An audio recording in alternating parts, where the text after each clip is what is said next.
Hello friends, welcome to Surya's kitchen.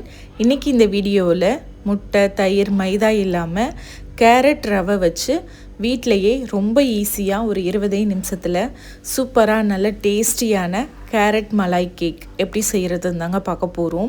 இது ரொம்ப ஈஸியாக செஞ்சிடலாம். கண்டிப்பாக ட்ரை பண்ணி பாருங்கள். இது சாப்பிட்றதுக்கு அப்படியே முட்டை மிட்டாய் சாப்பிட்ற மாதிரி ரொம்ப டேஸ்ட்டாக இருக்கும். இப்போ இது எப்படி செய்கிறதுன்னு பார்க்கலாம். இது செய்கிறதுக்கு முதல்ல ஒரு பெரிய மிக்ஸி ஜார் எடுத்துக்கோங்க. அதில் 1 கப் ரவை சேர்த்துக்கோங்க. இது 200 கிராம் ரவை இருக்கும். நான் இன்றைக்கி எடுத்திருக்க அளவு வந்து பார்த்திங்கன்னா 250 ml கப்பாக எடுத்திருக்கேன். அதே கப்லேயே எல்லா பொருளும் அளந்து எடுத்துக்கோங்க. இப்போ 1/3 கப் அளவுக்கு சர்க்கரை சேர்த்துக்கலாம். நீங்கள் ரவை வந்து எந்த ரவை வேணாலும் எடுத்துக்கலாம், வறுத்தது வறுக்காதது. இப்போ இந்த ரவையையும் சர்க்கரையையும் நல்லா நைஸான பவுடர் ஆகிற அளவுக்கு அரைச்சி எடுத்துக்கோங்க. எந்த அளவுக்கு முடியுதோ அந்த அளவுக்கு நல்லா நைஸாக அரைச்சிக்கோங்க. இந்த மாதிரி அரைச்சதுக்கப்புறம் இப்போ இதில் 2 கேரட் வந்து நம்ம எடுத்துக்கலாம். நல்லா ஃப்ரெஷ்ஷான கேரட்டாக எடுத்துக்கோங்க. கழுவிட்டு மேல் தோலை இந்த மாதிரி சீவி எடுத்துக்கோங்க. இந்த கேரட்டை நீங்கள் நல்லா பொடியாக கட் பண்ணியும் எடுத்துக்கலாம், இல்லைன்னா இந்த மாதிரி கேரட் துருவுறதில் துருவியும் எடுத்துக்கலாம். துருவி சேர்க்கும்போது ஈவனாக அரைப்பட்டு வரும். இப்போது இந்த கேரட்டை நம்ம வந்து ரவையோடையே சேர்த்துக்கலாம். 1 கப் கேரட் இருக்குது. இப்போ இது கூடவே 1/2 கப் அளவுக்கு பால் சேர்த்துக்கலாம். காய்ச்சி ஆற வச்ச பால் சேர்த்துக்கோங்க. இப்போது இது எல்லாத்தையும் சேர்த்து ஒரு முறை நல்லா நைஸாக அரைச்சி எடுத்துக்கலாம். இந்த மாதிரி அரைச்சி எடுத்துக்கோங்க. இப்போ இந்த அரைச்ச கலவையை ஒரு பாத்திரத்தில் சேர்த்துக்கலாம். சேர்த்துட்டு ஒரு மூடி போட்டு மூடி வச்சிடலாம். ஒரு 10 நிமிஷம் இது அப்படியே இருக்கட்டும். ரவை நம்ம சேர்த்துருக்கிறதால கொஞ்சம் ஊறி வரணும். இப்போ 10 நிமிஷத்துக்கு அப்புறம் பார்த்திங்கன்னா ரவை கொஞ்சம் நல்லா ஊறி வந்திருக்கும். இப்போ இது கூட 1/4 கப் அளவுக்கு வாசனை இல்லாத ரீஃபைண்ட் ஆயில் சேர்த்துக்கோங்க. கடலெண்ணெய், நல்லெண்ணெய், தேங்காய் எண்ணெய் இந்த மாதிரி வாசனை இருக்க எண்ணெய் வந்து பயன்படுத்த வேண்டாம். அதே மாதிரி நீங்கள் எண்ணெய்க்கு பதிலாக பட்டர் இல்லைன்னா நெய் கூட பயன்படுத்திக்கலாம். இப்போ எண்ணெய் சேர்த்து நல்லா மிக்ஸ் பண்ணதுக்கப்புறமா இதில் ஒரு சிட்டிகை உப்பு சேர்த்துக்கலாம். இது கூடவே 1 டீஸ்பூன் பேக்கிங் பவுடர் சேர்த்துக்கோங்க. 1/4 டீஸ்பூன் பேக்கிங் சோடா சேர்த்துக்கோங்க.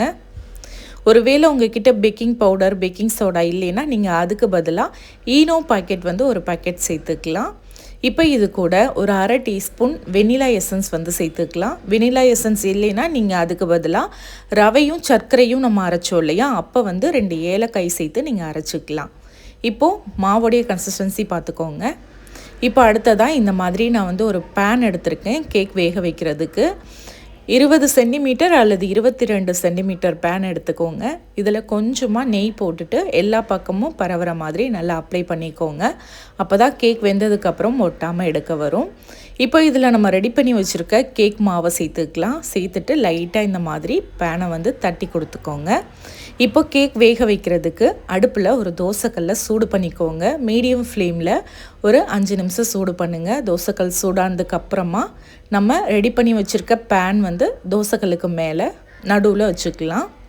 இப்போ இந்த பேன்லேருந்து காற்று போகாத மாதிரி ஒரு மூடி போட்டு மூடிக்கோங்க. இப்போது மீடியம் ஃப்ளேமில் 10 நிமிஷம் வேக விடுங்க. 10 நிமிஷத்துக்கு அப்புறமா லோ ஃப்ளேமில் 10 நிமிஷம் வேக விடுங்க. மொத்தமாக 20 நிமிஷம் வேகணும். இப்போது கேக் வேகட்டும். அதுக்குள்ளே நம்ம கேக்குக்கான மலாய் க்ரீம் வந்து ரெடி பண்ணிக்கலாம். அதுக்கு ஒரு மிக்ஸி ஜார் எடுத்துக்கோங்க. அதில் 5 முந்திரி பருப்பு, 5 பாதாம் பருப்பு, ஒரு 2-3 பிஸ்தா சேர்த்துக்கோங்க. உங்கள்கிட்ட என்ன நட்ஸ் இருக்கோ நீங்கள் சேர்த்துக்கலாம். இது கூடவே 2 ஏலக்காயிலிருந்து அதோடைய விதையை மட்டும் எடுத்து சேர்த்துக்கோங்க. நல்ல வாசனையாக இருக்கும். இப்போ இது கூட 1/4 கப் அளவுக்கு பால் பவுடர் சேர்த்துக்கோங்க. பால் பவுடருக்கு பதிலாக நீங்கள் சர்க்கரை கூட சேர்த்துக்கலாம். சர்க்கரை சேர்க்கும்போது ஒரு 1/2 கப் சர்க்கரையாக சேர்த்துக்கோங்க. இப்போ இது எல்லாத்தையும் சேர்த்து கொஞ்சம் கொரப்பாக இந்த மாதிரி அரைச்சி எடுத்துக்கோங்க. இப்போ அடுத்ததான் அடுப்பில் ஒரு பேன் வச்சுக்கலாம். இதில் 1/2 கப் அளவுக்கு பால் சேர்த்துக்கோங்க. சேர்த்துட்டு இந்த பால் வந்து கொதி வரும்போது நல்லா கலந்து விடுங்க. ஒரு நிமிஷம் மட்டும் கொதிக்கட்டும். பால் நீங்கள் எடுக்கும் போதே நல்லா திக்கான பாலாக எடுத்துக்கோங்க. 1 நிமிஷம் நல்லா கொதிச்சதுக்கப்புறமா நம்ம அரைச்சி வச்சுருக்க அந்த நட்ஸ் பவுடரை சேர்த்துக்கலாம். சேர்த்துட்டு நல்லா கலந்து விடுங்க. இப்போ இது வந்து ஒரு 2 நிமிஷம் அப்படியே நல்லா கொதிக்கட்டும். 2 நிமிஷம் கொதிக்கும்போது கொஞ்சம் திக்காகி வரும். இப்போது இதில் இனிப்புக்காக 2 டேபிள் ஸ்பூன் சர்க்கரை சேர்த்துக்கலாம். இது வந்து அளவான இனிப்பாக இருக்கும். நல்ல இனிப்பாக வேணும்னா நீங்கள் 4 டேபிள் ஸ்பூன் சர்க்கரை சேர்த்துக்கோங்க. இப்போது இது அப்படியே ஒரு 2 நிமிஷம் நல்லா கொதிச்சு வந்துருச்சு. இப்போ கடைசியாக ஒரு சிட்டிகை அளவுக்கு மஞ்சள் ஃபுட் கலர் சேர்த்துக்கிறேன். இது ஆப்ஷனல் தான், விருப்பம்னா சேர்த்துக்கோங்க, இல்லைன்னா தேவையில்லை. இல்லைன்னா குங்குமப்பூ கூட நீங்கள் சேர்த்துக்கலாம். இப்போ இதை நல்லா கலந்து விட்டுக்கலாம். இப்போ அவ்வளோதாங்க, சூப்பராக நல்ல டேஸ்டியான ஒரு மலாய் க்ரீம் வந்து ரெடி ஆயிருச்சு. 2 நிமிஷம் நல்லா கொதிச்சதுக்கப்புறம் பார்த்தீங்கன்னா கொஞ்சம் உங்களுக்கு திக்காக இருக்கும். இந்த கன்சிஸ்டன்சியில் இருந்தால் கரெக்டாக இருக்கும். இப்போ ஸ்டவ் ஆஃப் பண்ணி இதை ஆற வச்சுக்கலாம். இப்போ நம்ம வேக வச்சுருந்த கேக் பார்த்திங்கன்னா நல்லா வெந்து வந்துருச்சு. கரெக்டாக 20 நிமிஷம் இருந்தால் போதும், வெந்துடும். இப்போ இதை வெளியில் எடுத்து வச்சு நல்லா ஆற வச்சுக்கலாம். முழுமையாக சூடாறட்டும். நல்லா சூடு ஆறுனதுக்கப்புறமா நீங்கள் அப்படியே எடுத்திங்கன்னா ஒட்டாமல் அழகாக வந்துடும். பாருங்கள் எவ்வளோ சாஃப்டாக வெந்து வந்திருக்குன்னு.